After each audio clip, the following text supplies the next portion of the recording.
الحمد لله رب العالمين والصلاة والسلام على رسولنا محمد وعلى آله وصحبه أجمعين.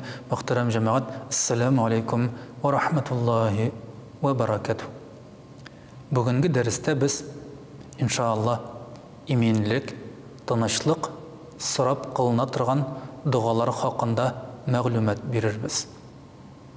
Ғұммән дінімізде Аллах Тағаладан именлік сұрап қылына тұрған дұғалар бірнеше түрлі.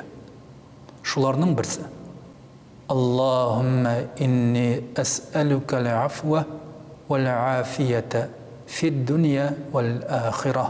Я Раббым Аллах, сеннән генә гөнаһларымны ярлыкка оңна, һәм дә фани һәм бақи дөньяңда сеннән именлек сорыйм. Аллахумма инни ас'алука al-afwa wal-afiyata fid-dunya wal-akhirah.